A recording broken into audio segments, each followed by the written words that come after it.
Before she was a queen, she was Hadassah, a young girl with no throne, no riches, and no power, an orphan in a foreign land.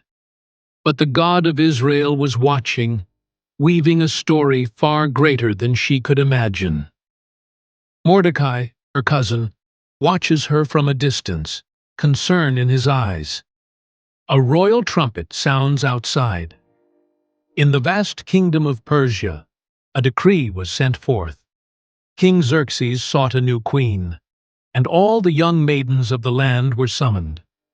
For Hadassah, now called Esther, this was a calling she did not seek, but one she could not refuse.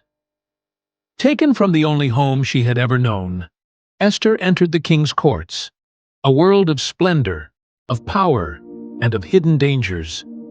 But though she was far from her people, she was never far from her God.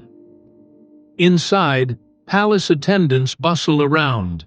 Haggai, the chief eunuch, notices Esther. Among the many, she was different, not just in beauty, but in spirit. The Lord gave her favor in the eyes of Haggai, who saw in her something rare, a quiet strength, a wisdom beyond her years.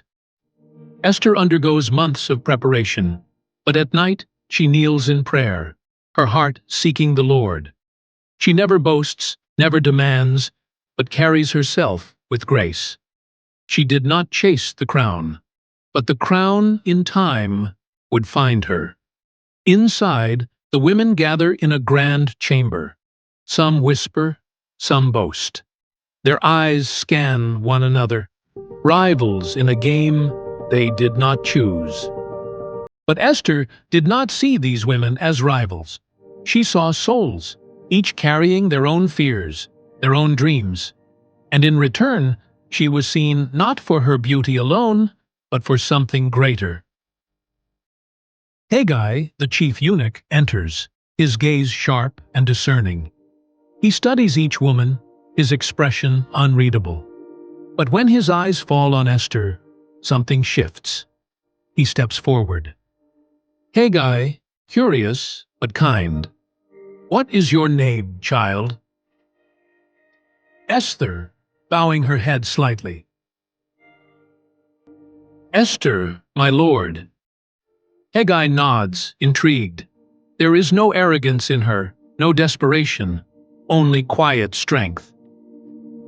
And so, God's favor rested upon her. In a place where women fought for attention, she was given it freely. Montage begins. Esther is given the best quarters, the finest oils. Other women watch, some with envy, some with admiration. But at night, while others revel in luxury, Esther kneels in prayer, her whispered words rising like incense to the heavens. Though she was surrounded by the wealth of Persia, her heart remained with the God of Israel. In the secret hours of the night, she sought His wisdom, His will.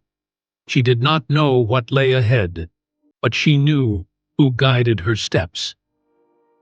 One night, Mordecai stands outside the palace gates, his eyes scanning the windows above, hoping to catch a glimpse of his cousin. Inside, Esther stands by her window, looking out at the moonlit city, her hands gripping the edge of the sill as if holding on to something unseen. She was alone in the palace, yet never truly alone. The God who had watched over her in the house of Mordecai now watched over her in the house of the king. And soon, he would call her to more than just the throne. He would call her to destiny. The king sought beauty, but God sought something deeper. For while the king's eyes beheld the outward form, the Lord saw the heart, and in Esther he saw a heart of grace and wisdom. Esther steps forward, her gaze never faltering. The courtiers whisper, intrigued by her quiet confidence. She does not wear arrogance. She wears humility and poise, a reflection of her inner faith. Esther did not enter the king's chamber with words of plea, nor with promises of grandeur. She entered with the quiet assurance of a woman who knew she was exactly where God wanted her to be. King Xerxes looks down at her, his expression unreadable. He gestures for her to come closer. Xerxes, commanding yet intrigued, "You are bold, young woman. Tell me, what is it that you seek?" Esther pauses for a moment, taking a deep breath. She speaks with humility, but her words are filled with wisdom beyond her years. Esther, softly but confidently, "My lord, I seek only your favor, and that which pleases your heart. For I have no claim, but I stand before you with respect." Her words were not loud, nor were they laden with flattery. She simply spoke the truth, trusting that her heart would be seen. The king watches her intently, sensing the depth in her words. For a long moment, the room is still, filled with a silent weight. Finally, King Xerxes rises from his throne, a sign of approval. Xerxes, in awe, smiling slightly. "You are different from the others, Esther. There is something more to you. I see it now. You shall be queen." He places the royal crown upon her head.